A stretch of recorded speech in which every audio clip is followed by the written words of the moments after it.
साहब, जो कि पाकिस्तानी अमेरिकन एक्टिविस्ट हैं, बाल्टीमोर से आपका ताल्लुक़ है। इन्होंने Republican group of American Muslim Trump के दौर में इन्होंने तैयार भी किया, CEO है नॉन प्रॉफिट प्राइवेट ऑर्गेनाइजेशन के भी, और इसके अलावा बहुत सारे वेरी रिसोर्सफुल मैन। जनाब साजिद तारड़ साहब, हम आपको खुश आमदीद कहते हैं। अस्सलाम वालेकुम सर, कैसे हैं आप? My pleasure. Thank you so much for having me. Thank you. It's very, very good to have you, sir. And we had conversation even before. Thank you very much. I believe this was the time when Donald Trump came in the position. And of course, you are very active there within Republicans. Thank you very much. First of all, क्या महसूस करते हैं America के बीच में? There are few things. Yesterday, 2 दिन पहले, there was an article by Conrad Black, very renowned personality है यहाँ पे, और उनका आर्टिकल था जिसमें उन्होंने डोनाल्ड ट्रंप साहब की बड़ी तारीफ़ की हुई थी कि अमेरिका में पिछले 4 साल में इलीगल इमिग्रेंट्स बहुत सारे आए, और उसके अलावा चंद एक चीज़ें, क्राइम बहुत ज़्यादा बढ़ता चला गया और क्रिमिनल्स बहुत सारे आ गए। डू यू थिंक कि क्या वाकई ये लूप होल्स आए थे दरमियान में? हालांकि American border services are very strict and they go by the books. नहीं, स्ट्रिक्ट देखें, सबसे पहले तो मैं बताना चाहूँगा कि मेरा जो बैकग्राउंड है, I am a student of political science and law since long time. मैं बल्कि अक्सर हमेशा ये कहता हूँ कि मैं 2 दफा लॉ स्कूल गया हूं, और जो मेरी नजर में जो पॉलिटिकल साइंस के हवाले से अगर देखा जाए तो democratic values are in decline, और this is an international phenomenon, it's not only in America, it's everywhere. बल्कि हमने ज्यादती ये हुई, जब भी कोई सिस्टम क्रिएट किया जाता है उसको रिफॉर्म ना किया जाए तो उसमें क्रैक्स आ जाते हैं, और यही वजह है कि आज जमहूरियत डिक्लाइन में है। Authoritarianism is on the rise. उसके कई फैक्टर हैं। उसमें आप ये देखें, या तो करप्शन है या नालायक लीडर आते रहे हैं, और उसमें ब्यूरोक्रेसी और दूसरे इंस्टीट्यूशन जो है, जुडिशरी या और कई चीजें, उनकी पावर को वो जो है वो अट्रैक्ट करते रहे, लेते रहे, और यही वजह है पिछले 12 साल। अमेरिका का एक छोटी सी मिसाल मैं देना चाहूंगा। फार लेफ्ट ने यहाँ पे प्रोग्रेसिव एजेंडा प्रमोट किया, मेरिट की धज्जियां उड़ाई, स्किन कलर आपका मेरिट बन गया, आपकी सेक्सुअल प्रेफरेंस जो है वो मेरिट बन गया। फिर उसके आपने देखा है कि ओपन बॉर्डर पॉलिसी, मैं छोटा सा, यहाँ पे हमारी वाइस प्रेसिडेंट थी जो कि बॉर्डर जार थी, वो एक दफा भी बॉर्डर नहीं गई।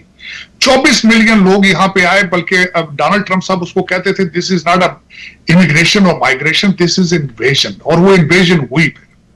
और दर हकीकत लोगों को मैं छोटी सी मिसाल देना चाहूंगा। अमेरिका में 55 साल काम करने के बाद आपको $1500 से $1700 दिए जाते हैं, लेकिन आप अगर 55 मिनट इस कंट्री के अंदर एज इलीगल इमिग्रेंट आए तो आपको $3500 दिए जाते हैं। तो दर हकीकत देखा जाए तो एक खास प्रोग्राम के जरिए इमिग्रेंट्स को बुलाया गया, बल्कि अगर गूगल करें तो 30,000 के करीब लोग ऐसे थे जिनको गवर्नमेंट ने टिकटें देके बुलाया कि आप यहां पे आए और असाइलम अप्लाई करें, क्योंकि उन्हें यह पता था कि सारे के सारे लोग जब यहां पे अमेरिकन सिटीजन बनते हैं वो दे वोट डेमोक्रेट। तो ये एक पूरा एजेंडे के जरिए बॉर्डर खोले गए, बल्कि यहां तक किया गया कि यहां पे बिल कई असेंबलियों में पेश किए गए कि ग्रीन कार्ड के ऊपर वोटिंग राइट्स दिए जाएं, फिर ग्रीन कार्ड को एक्सपेडाइट किया गया। तो एक पूरा एक मंसूबा था कि किस तरीके से to make this country one party rule. Republican party को जो है वो दीवार के साथ लगाने की कोशिश की गई। पिछले सदर जो थे हमारे जो बाइडन, वो रिपब्लिकन्स और कंजर्वेटिव मेरे जैसे लोगों को कहते थे they are home grown terrorist. तो इसको सियासत नहीं कहा जाता कि आप अगर पॉलिटिकल ओपिनियन डिफरेंट हो तो आप उनको कहें कि they are home grown terrorist. So this is what was going on पिछले 12 साल ये हुआ है, और उसका इंपैक्ट हुआ हम देख रहे हैं। ऐसे ऐसे इमिग्रेंट आए हैं यहाँ पे जो कि क्रिमिनल माइंडसेट के साथ, और फिर वो 30 दफा पुलिस ने पकड़े हैं और फिर छोड़ दिए जाते थे। मैं आपके देखने वालों को बल्कि यहाँ ये भी बताना चाहूंगा कि एक टर्म है हमारे सेंचुरी स्टेट्स। सेंचुरी स्टेट्स जो है आपको वेलकम करती हैं, आपको लाइसेंस देती हैं बगैर ग्रीन कार्ड के, बगैर किसी पेपर के, फिर आपको फंड्स दिए जाते हैं, एजुकेशन के लिए दिए जाते हैं, हेल्थ केयर के लिए दिए। तो ठीक है, 24 मिलियन लोग आपने बुला लिए पिछले 12 साल, या तो फिर हॉस्पिटल बिल्ड करते, उनके लिए सड़कें बिल्ड करते, स्कूल बिल्ड करते। अब हमारा इंफ्रास्ट्रक्चर क्रिपल होता जा रहा है, ना एयरपोर्ट है हमारे पास, ना सड़कें हैं, ना हॉस्पिटल है, ना स्कूल है उन 24 मिलियन लोगों के लिए। तो एक केयास की सिचुएशन है। और ना सिर्फ यहाँ पे बल्कि आपके कंट्री के हालात भी ऑलमोस्ट इसी तरह है, यूरोप के हालात आप देख लें तो बिल्कुल इसी तरह है। तो दर हकीकत जब आप एक ग्लोबल विलेज का आइडिया लेकर आते हैं, बॉर्डरलेस सोसाइटी का आइडिया लेकर आते हैं, तो फिर यही कुछ होता है जो हो रहा है इस वक्त। बहुत शुक्रिया सर, आपने बड़े अच्छे तरीके से एक्सप्लेन किया, but and I understand the whole world is going through this. दुनिया एक कानून के दायरे के बीच में रह रही थी, यूनाइटेड नेशंस का अमल दखल हुआ करता होता था, हालांकि तब भी गलती और ज़्यादती ज़रूर हुआ करती होती थी कि कुछ चीज़ें जो रशिया को पसंद नहीं वो वीटो कर दिया करते थे, जो अमेरिका को पसंद नहीं वो वीटो, और बाकी जो थी वो घास पिसा करती होती थी। मगर अब तो नए वर्ल्ड ऑर्डर में तो कुछ भी नहीं है। कल तक ये था कि शायद नेटो भी नहीं रहेगी, अब जब नेटो की ज़रूरत है तो प्रेसिडेंट जो हैं वो नेटो को बुला भी रहे हैं, नेटो कंट्रीज़ को बुला भी रहे हैं, और वो कहते हैं कि स्टेट ऑफ हॉर्मस में आके वो हेल्प भी करें। मगर अब वो मुल्क अगर पीछे हैं तो प्रेसिडेंट ने ये कहा है कि बहरहाल ये पुटिंग दिस असाइड, मेरा एक क्वेश्चन जो आपसे है कि आई अंडरस्टैंड, और जो सेंचुरी यानी वो जैसे कहते हैं ना एक जगह जहाँ लोगों को जमा कर बच्चे ही पैदा किए जाते हैं अपने वोटर्स करने के लिए, इस वक्त प्रीवियस जितना भी रिकॉर्ड है उस रिकॉर्ड के मुताबिक कोई भी प्रेसिडेंट जब आता है तो जो मिड टर्म इलेक्शन है वो जमात सफ़र ज़रूर करती है, क्योंकि पूरी तरह से डिलीवर नहीं किया जाता। मगर डोनाल्ड ट्रंप साहब की रेटिंग अगर हम देखते हैं, प्रेसिडेंट की रेटिंग बहुत कम है, जिसकी वजह से अब पक्की तरह से यकीन है कि और बहुत सी जगहों पे आपने देखा भी है कि रिपब्लिकन्स रिप्लेस्ड बाय डेमोक्रेट्स ने उनको रिप्लेस भी किया है। तो मगर डोनाल्ड ट्रंप साहब ने जो एक नया वोट एक्ट बनाया है जिसमें मिलियंस ऑफ वोटर्स जो हैं वो तो सर इक्वल चांस है, they can vote for this और दिस, मगर ये जो वोट एक्ट है जिस पे मेरा ख्याल है Republicans are very much divided, इसके बारे में आप कुछ फरमाएंगे, हमें एक्सप्लेन कर दीजिएगा। डेफिनेटली मैं थोड़ा सा रिबट बल्कि करना चाहूंगा कि वो जो यूनाइटेड नेशन और आफ्टर सेकेंड वर्ल्ड वॉर जो इंस्टीट्यूशन बनाए गए थे उनकी अफादियत क्या हो गई है, क्या क्या रह चुकी है। मैं उनको कहता हूं टूथलेस ऑर्गेनाइजेशंस और नेटवर्किंग का एक बहाना है। मैं जिस तरह आपने यूनाइटेड नेशंस का नाम लिया है, आज तक वो इकट्ठे हुए हैं, उन्होंने परफॉर्म या डिलीवर कुछ नहीं किया। मैं मिसाल आपके हवाले से चलन दे देते हैं, कश्मीर के हवाले से कई रेजोल्यूशंस मौजूद हैं। इंडस के बारे में बात कर लें, इंडस के हवाले से भी नथिंग, नो रिजल्ट। इंडस के बारे में बात कर लें, मैं बल्कि गाजा के बारे में बात कर लेता हूं। किसी भी कॉन्फ्लिक्ट में आज तक उन्होंने रिजॉल्व किया हो, मेरे ख्याल में जरूरत बन चुकी थी इस वक्त कि इन चीजों को रिप्लेस किया जाए। मेरे ख्याल में इनकी अपनी अफादियत ये खो चुके हैं। जिस तरह पेरिस अकॉर्ड, मैं पेरिस की बात जो उनका एनवायरमेंट का ले लें, सबसे ज्यादा जो बड़े पोल्यूटर हैं चाइना है, इंडिया है, वो इसमें कंट्रीब्यूट उसमें आते नहीं है। अमेरिका जो है वो कहते हैं बेगानी शादी में अब्दुल्ला इतना बड़ा पोल्यूटर नहीं है, लेकिन उन रेगुलेशंस को लगा के एनवायरमेंट में अपने आप को यहाँ पे महंगाई का तूफान और इस तरह की चीजें और कई है। वर्ल्ड हेल्थ ऑर्गेनाइजेशन की मिसाल ले लें आप कि कोविड के दिनों में उन्होंने क्या किया है, किस तरीके से पैसा अमेरिका देता रहा है लेकिन वर्ल्ड हेल्थ ऑर्गेनाइजेशन काम चाइना के लिए करती रही है। तो कई चीजें ऐसी हैं जो कि ये इस ह्यूज डिबेट मेरे ख्याल में इस पे हो सकती है कि इस वक्त टाइम आ चुका है कि इनको डिसमेंटल किया जाए और move forward with some new world order. वो जो भी करे, चाहे रशिया, चाइना, अमेरिका, जिस तरह भी, बल्कि दुनिया का बैलेंस ही खराब हो चुका है। मैं ये एक इस पे डिबेट कर सकता हूं कि इसमें इस वक्त दुनिया के जितने कॉन्फ्लिक्ट हो रहे हैं इसमें most of them they are based on the 12 साल पिछली अमेरिका की वीक फॉरेन पॉलिसी। चाहे वो सीरिया ले लें, चाहे आप उसको गाजा ले लें, जो कुछ भी ले लें, 3-4 कंट्रीज ने भरपूर अमेरिका की वीक फॉरेन पॉलिसी का फायदा उठाया। उसमें चाइना, रशिया, इंडिया और इजराइल है। उन्होंने खुल के फायदा उठाया, अभी भी उठा रहे हैं बल्कि इसका। आज यूरोप सारा परेशान है आपके ग्रीनलैंड के लिए, लेकिन यूक्रेन को भूल चुका है, कीव को भूल चुका है, क्रीमिया को भूल चुका है। तो दर हकीकत ये लोगों के स्टैंडर्ड प्रायोरिटीज और हैं, माइंडसेट कुछ और है। चले, लेकिन अब मैं आता हूं जो जिस एक्ट की आप बात कर रही हैं, save America act. Save America act क्या है, जरा दर हकीकत ज्यादा तो लोगों को इसका अंदाजा नहीं है। सेव अमेरिका एक्ट ये कहता है कि जो भी वोटर अगर आए तो वो अपनी वोटर आईडी साथ लेकर आए। तो मेरे ख्याल में उसमें क्या गलत है? आप जहाज पे चढ़ते हैं तो आपका लाइसेंस देखा जाता है, आपका कोई भी काम किया जाता है तो उसमें आपकी वोटर आईडी की जरूरत है। अब यहाँ पे मैं खुद, क्योंकि I am an American my self, यहाँ पे मैं आई विटनेस हूं इस चीज का कि कई लोग जो फौत हो चुके हैं, मर चुके हैं, आज भी मेल इन वोटिंग उनके घर जा रही है। बल्कि यहां पे एक नई टर्म कहा है, उसको कहते हैं हार्वेस्टिंग बैलेटिंग। यहां पे क्या कई स्टेटों के अंदर ये होता है कि चर्च से एक बंदा जाता है, वो मेल इन वोटिंग कलेक्ट करके अपने चर्च में या किसी लाइब्रेरी में बैठ के स्टैंपें लगा के उसको मेल कर देता है। इसका भरपूर फायदा डेमोक्रेट पार्टी ने उठाया था कोविड के पीरियड में, जब मेल इन वोटिंग हुई थी। तो दर हकीकत इस वक्त कंट्री को, मैंने शुरू अपने इब्तिदाई में अर्ज की थी कि डेमोक्रेसी नीड रिफॉर्म।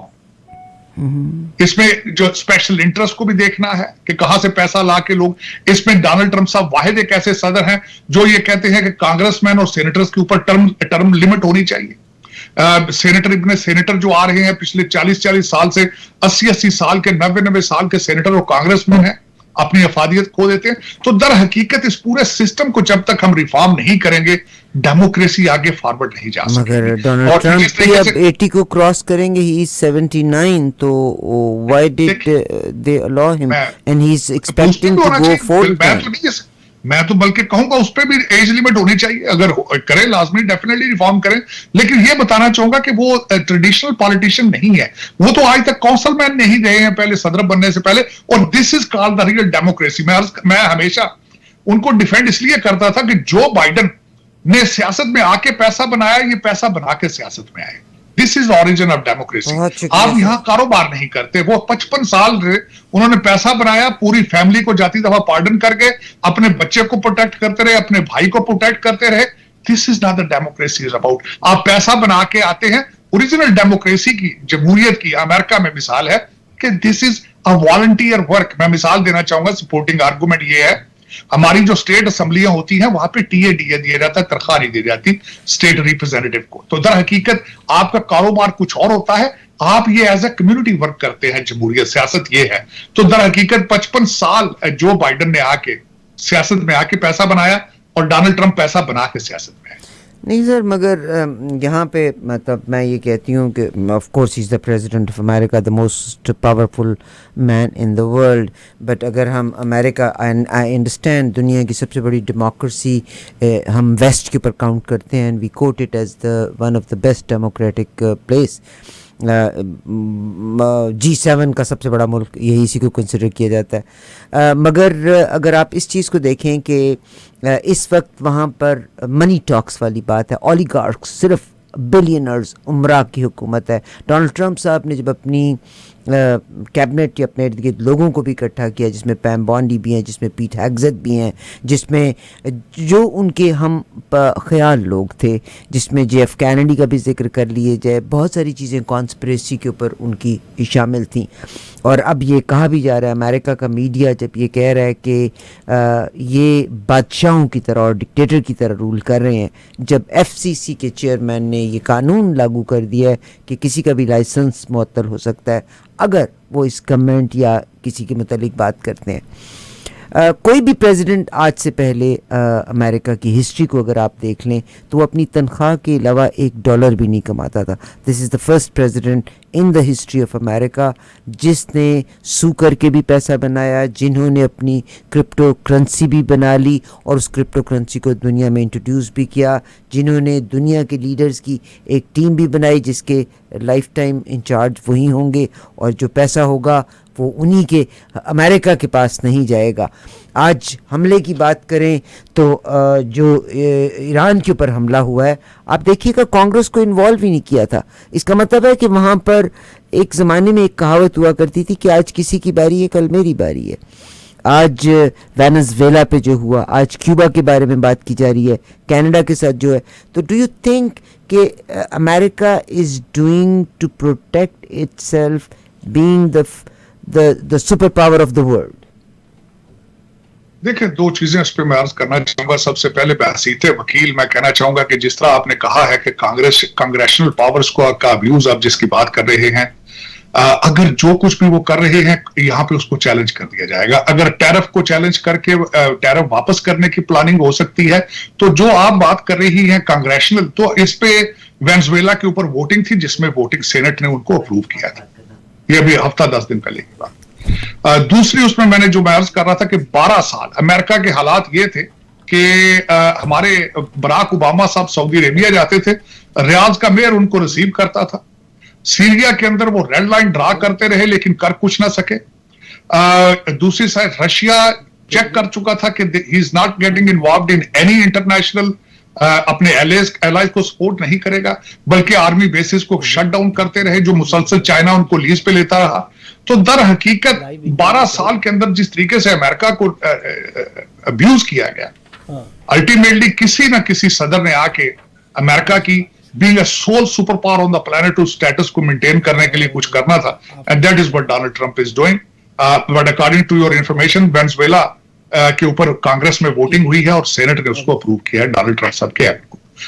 अब उसमें जिस तरह आप कह रही थी कि पैसा बनाने वाली बात है, जो पैसे की मैं जिस तरह आपने क्रिप्टो करेंसी की बात की है, जिस तरह लॉ सूट की बात की है, एक सिंगल चीज भी अगेंस्ट द लॉ उन्होंने नहीं की।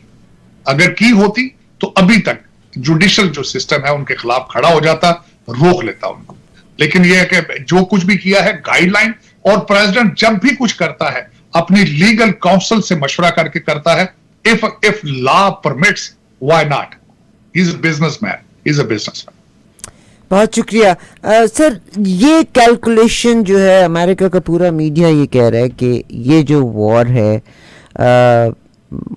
ये उन्होंने मतलब छलांग लगा दी इसके बीच में, जिसमें आम अमेरिकन की ज़िंदगी मुश्किल हो जाएगी।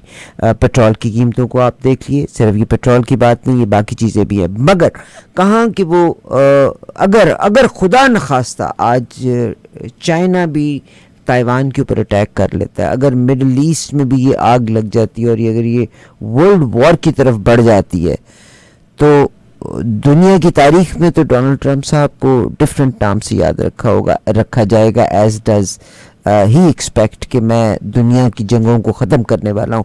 और क्या हुआ कि डोनाल्ड ट्रंप साहब का एकदम से स्टैंस बदल गया। मैंने ज़ाती तौर पे उनको बहुत सपोर्ट किया। इलेक्शन से पहले वो दुनिया की जंगों के इंतहाई ख़िलाफ़ थे, वो कहते थे कि जंगें नहीं होनी चाहिए। क्या हुआ एकदम से कि थिंग्स आर टोटली चेंज, कि देयर आर वॉर्स एवरीवेयर?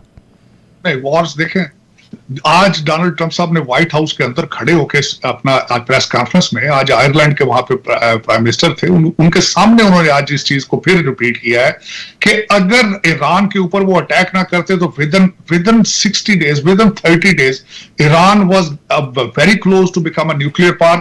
और सबसे पहला चीज था इस वक्त जो डेथ टू अमेरिका, वहां पे उनका स्लोगन है, इजराइल और अमेरिका वाइप आउट कर देते।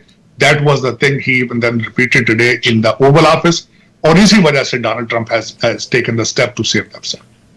मार्को रूबियो साहब ने ये कहा था कि हम शायद सोच लेते, मगर जब पता चला कि आप टकर कार्लसन के प्रोग्राम को भी देखें और कुछ और लोगों के प्रोग्राम को भी देखें, जिसमें मार्को रूबियो साहब ने तो ज़ाहिर तौर पे कहा भी ये कि जब इसराइल ने अटैक कर दिया तो हमें, और वहाँ पे उस खित्ते के बीच में इसराइल की अपनी रिजर्वेशन है, सऊदी अरेबिया की अपनी रिजर्वेशन है, ईरान की अपनी रिजर्वेशन है, अमेरिका को वहाँ जाके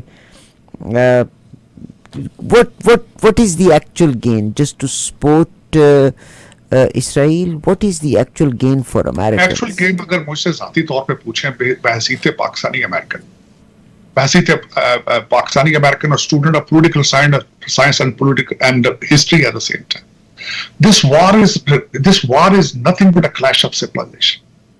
आप मुझे ये बताएं कि आज आपने बड़ी सही बात की, it's a clash of supremacy. मगर अगर खुदा न खास्ता अगर अमेरिका की, allow me to finish it, please allow me to finish. अगर आप आज गाजा में, आपको पता आज भी सीज फायर नहीं है वहां, आज बल्कि उन्होंने फिर कल उन्होंने अटैक किया, उन्होंने वहां पे लोगों को मारा, एक प्रेग्नेंट औरत को फिर वहां पे मारा गया। और मेरा ये, बल्कि आपके देखने वालों को एक क्वेश्चन करना चाहूंगा, ईरान के बाद कोई और इस्लामिक कंट्री आ जाएगा। आपने देखा होगा कि इजराइल ने जो उनके रास्ते ग्रेटर इजराइल के एक मैप के हिसाब से सामने कंट्रीज आते थे, चुन चुन के उन्होंने उसका सफाया कर दिया।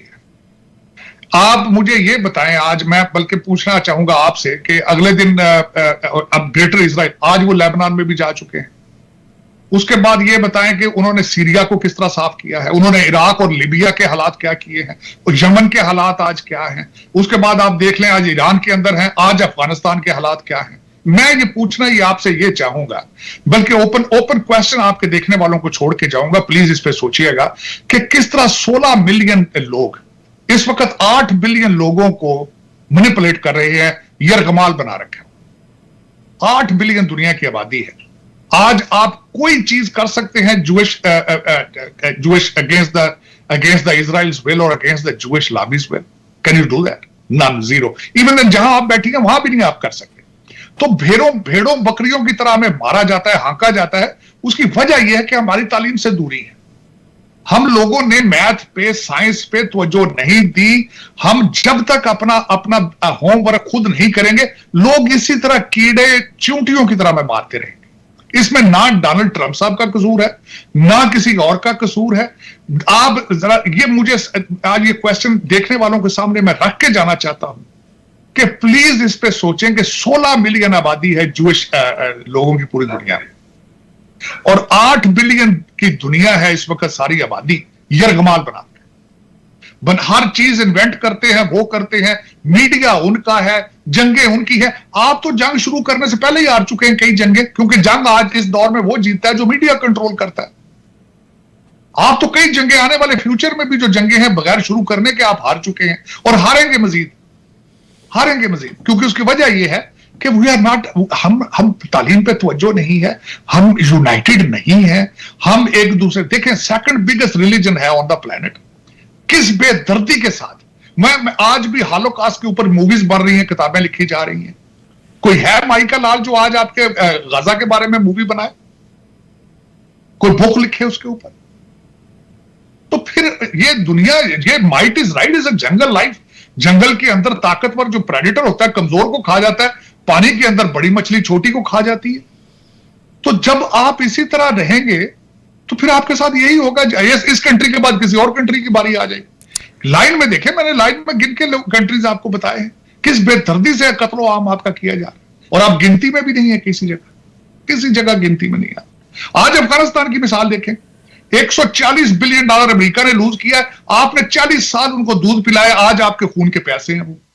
आज वो भारत की प्रॉक्सी बन चुके हैं। उसका हल बता दें मुझे, आप देखने वालों से पूछे जरा, उसका हल क्या है? तो दर हकीकत ये मसला is a clash of civilization. जब तक मुझे मैं आखिरी क्वेश्चन ये करना, आखिरी जवाब ये देना चाहूंगा। आप ये देखें, पैक इस वक्त अमेरिकन इजराइल पैक है, यहां पे $100 मिलियन हर इलेक्शन पे लगाते हैं। आज कोई कांग्रेसमैन, सेनेटर फलस्तीन के हक में स्टेटमेंट दे, उसको फौरन रिमूव कर दिया जाता है। Can you do that? Can आपके पास कोई है इस तरह की कोई प्लेटफॉर्म आपके पास मौजूद है? आपके बड़ी ऑर्गेनाइजेशंस है, सिर्फ फेसबुक की हद तक, सिर्फ टिकटॉक की हद तक, लेकिन कोई है आपका कोई परफॉर्म करने वाला? कोई लीडरशिप की हालात आप मुझे बताएं, कनाडा के अंदर ही बता दें लीडरशिप के हालात। यहां अमेरिका में तो हम देख लें, हमारी इतनी ज्यादा आबादी है, एक भी कांग्रेसमैन नहीं है पाकिस्तानी डिसेंट का। सोमालियन आके यहां कांग्रेसमैन बन चुके हैं, इथियोपियन बन चुके हैं, लेकिन पाकिस्तानी नहीं है। न्यूयॉर्क में बहुत ज्यादा आबादी पाकिस्तानियों की, एक सिंगल कौंसलमैन नहीं है। अब बंगाली बन जाएंगे, पाकिस्तानी नहीं बनेंगे। ये मेरा क्वेश्चन है आपसे, ये देखने वालों से जरा पूछिएगा। सर मैं आपके साथ, आपका बिल्कुल दुरुस्त बातें हैं, और साजिद तारड़ साहब मैं आपकी बड़ी रिस्पेक्ट भी करती हूँ, but these are the facts. हम सिर्फ इसराइल को ब्लेम नहीं कर सकते। इसराइल किसी के, ये बच्चा था बरतानिया का और फ्रांस का बच्चा था जिसको गोद दे दिया गया था अमेरिका के, और अब्राहम अकॉर्ड पिछले 4 साल में भी रहा। और मैं बहैसियत इंसान मैं ये कहती हूँ, मैं दुनिया को चाहिए इसराइल को भी एक्सेप्ट कर लो। जब कुरान में उनका जिक्र है, जब प्रॉमिस्ड लैंड का जिक्र है, जब 1,24,000 पैगंबरों का जिक्र है, जब हम सारी बातें अपनी जगह के ऊपर हैं, we can live amicably. But Israel के अगेंस्ट जब भी दुनिया में कोई गलत बात हुई तो उसको वीटो किया गया अमेरिका की तरफ से। Israel Jews, they are strong people, they are very intelligent, they are very focused people, they have money, they have control, they support each other. आज तक कभी किसी यहूदी ने दूसरे यहूदी, जितने क्रेडिट कार्ड्स हैं बैंकों के, इन्हीं कंपनियों के हैं, every other person pay the interest on that. Once that credit is given to another Jewish, they don't charge them. This is the unity of a nation. उस यहूदी कौम की हमारी अगर आप देखते हैं, मैं मुस्लिम उम्मा का आपने सेकंड रिलीजन के बारे में बात की, this is a second religion in the world, but क्या है, हर मुसलमान, आप कतर की बात कर लें तो वो तहीनीज हैं, वो अपनी बादशाहत को संभालना चाहते हैं. आप अगर सऊद की बात कर लें, वो अपनी बादशाहत को संभालना चाहते हैं. वहाँ कौन सा मुल्क है जिसके ऊपर, तो पाकिस्तान को मैं कहती हूँ इसराइल को एक्सेप्ट करने में क्या मौत पड़ती है, वो भी एक्सेप्ट कर ले. प्रॉमिस्ड लैंड का जिक्र है कुरान पाक में, अगर उनकी तौरा में जिक्र है तो दिस इज, मतलब I am not a religious leader, अगर उनका जिक्र है तो प्रॉमिस्ड लैंड का हमने एक दूसरे को एहतराम, मगर अमेरिका ने वीटो किया उन करारदादों को. आज अमेरिका ने उसका साथ दिया.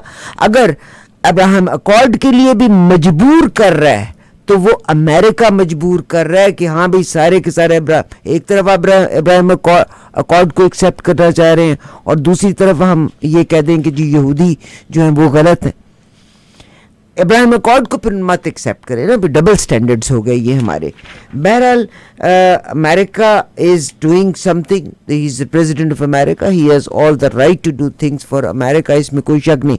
क्या समझते हैं कि अब तक जितने इलेक्शंस हुए, अगर मैं पोल्स की बात करती हूँ, और एक चीज़ और भी मैं यहाँ जिक्र करना चाहती हूँ अपने लिसनर्स को, चाहे वो डेमोक्रेट्स हैं चाहे वो रिपब्लिकन्स हैं, if somebody supports Israel, they are paid for that. It is not that they are not paid. This is, in this world, it is only money talks. Democrats भी हैं, Republicans भी हैं, Senators भी हैं, everybody is paid. That community is organized community. They have money.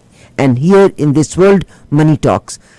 Donald Trump साहब अगर अब उनको फिक्र और उनका बड़ा मुझे अपील किया, आपकी भी ये बात अपील की है कि यस, अगर 6 मिलियन लोग वोट नहीं डाल सकते तो हु केयर्स ना डालें, मगर लोगों के पास आइडेंटिटी कार्ड ज़रूर होने चाहिए, फेक आईडीज़ नहीं होनी चाहिए, जो लोग मर गए हैं उनके वोट नहीं होने चाहिए.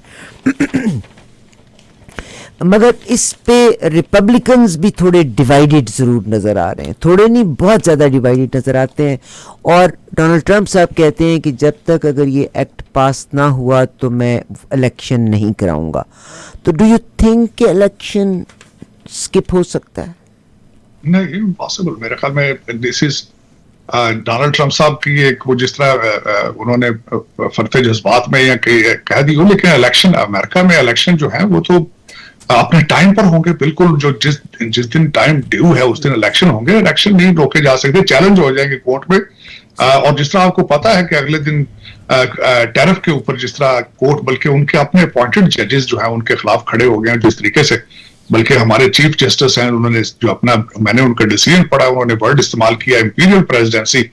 तो इस वक्त तो judiciary is already standing up. वो खुद they are having issue with it कि Donald Trump is using their power and legislation की पावर को. तो मेरे ख्याल में उन्होंने कहा होगा, लेकिन एक्शन जो है अपने टाइम पर होंगे और नहीं रोके जा सकते. दैट इज द ब्यूटी जमहूरियत की. यहाँ पे जो 200-250 साल की हिस्ट्री है, चाहे जैसे भी है, जिस तरह मैंने आपको बताया, मुझे खुद रिजर्वेशन है जमहूरियत पे अमेरिका की, लेकिन ये कि इलेक्शन होंगे definitely. You can not stop it regardless how strong you are and how big you are. मैं नहीं समझता कि इलेक्शन रोके जा सकते. बहुत शुक्रिया. पैम बोंडाई ने जो आखिर में उनको जो ग्रिल किया गया, तो उनका जो डिपार्टमेंट ऑफ जस्टिस है वहाँ तो 2 एम्प्लॉइज़ बचे, मगर देयर इज़ अनदर डिपार्टमेंट जहाँ पे जो प्रेसिडेंट की जो इन्वेस्टमेंट्स हैं और बाकी सिस्टम्स हैं वहाँ पर स्टाफ सारा निकल गया था. एक तो उसके क्या असरात हैं, लोगों के दिमाग में ये ख्यालात हैं, आप क्या महसूस करते हैं? अभी आज की एक और बड़ी जो न्यूज़ है कि फॉर्मर CIA ऑफिसर जॉन किरकू जो हैं उन्होंने रिज़ाइन कर दिया है. तो इन दिस सिचुएशन जब वॉर इज़ गोइंग ऑन और इन्होंने रिज़ाइन किया है CIA ऑफिसर ने, तो क्या फरमाएंगे इसके बारे में? इसके ऊपर आज क्वेश्चन किया गया डोनाल्ड ट्रंप साहब से ओवल ऑफिस में. आज ये क्वेश्चन किया गया इसके बारे में, what do you think about it, और उन्होंने बड़ी खूबसूरती से उसका जवाब दिया. उन्होंने कहा है कि उनका ख्याल था कि Iran is not a threat to US, which definitely वो डोनाल्ड ट्रंप साहब उससे एग्री नहीं करते, बल्कि उन्होंने साथ बराक ओबामा का जवाब दिया कि किस तरीके से यहाँ से जहाजों के जहाज भर के डॉलरों के जब तेहरान भेजे गए और किस तरीके से वो पूरी दुनिया के अंदर प्रॉक्सीज के हाथों में हूतीज में गए और हिजबुल्लाह के पास गए, हमास के पास गए, और फिर किस तरीके से how can you say that कि Iran was not a threat to the US. उनकी प्रॉक्सीज आप देख रहे हैं कितनी स्प्रेड हो चुकी हैं। बल्कि आप देखें कि किस तरीके से Iran was strong in Iraq, Syria and दूसरे जगहों पे उनका इन्फ्लुएंस तो अल्टीमेटली तो वो, और दिस इज अ डिसएग्रीमेंट है ऑफ कोर्स, मैं बल्कि उसकी रिस्पेक्ट करता हूँ, उसको डिसएग्रीमेंट था, he has resigned it, this is a normal case, is nothing wrong with it. बल्कि अगर वो डिसएग्री करते हैं तो he should not serve under president Trump. Definitely you have to agree with what the president thinks about. बहुत शुक्रिया sir. Sajid Tarar साहब, community के नाम पे कोई पैगाम देना चाहते हैं तो आप प्लीज पैगाम भी दे दीजिए। मैं डेफिनेटली पैगाम ये देना चाहूंगा कि खासकर मैं, जिस तरह मैंने आपको कहा, मैं सबसे ज्यादा जो समझता हूं कि हमारे बच्चों को स्टेम सब्जेक्ट्स पढ़ने चाहिए, और दूसरा मैं हमेशा ये समझता हूं कि हम जब बाहर आते हैं, हमारी सेकंड और थर्ड जनरेशन जो है पाकिस्तान से दूरियां उनकी ज्यादा तवज्जो नहीं देते, तो मेरे ख्याल में प्लीज इनको बताएं कि पाकिस्तान कितने कुर्बानियों के साथ लिया गया था। पाकिस्तान, शुक्र अल्हम्दुलिल्लाह कि आज हम पाकिस्तानी हैं, हमारी पहचान है पाकिस्तान। स्टेम सब्जेक्ट्स और पाकिस्तान के साथ नाता अपना जोड़ें। पाकिस्तान है तो हमारी पहचान है, पाकिस्तान हमेशा जिंदाबाद। पाकिस्तान जिंदाबाद। जनाब साजिद तारड़ साहब से हमने आपकी बातचीत कराई। सर आपका बहुत शुक्रिया for being with us. Thank you very much. Thank you. God bless you. God bless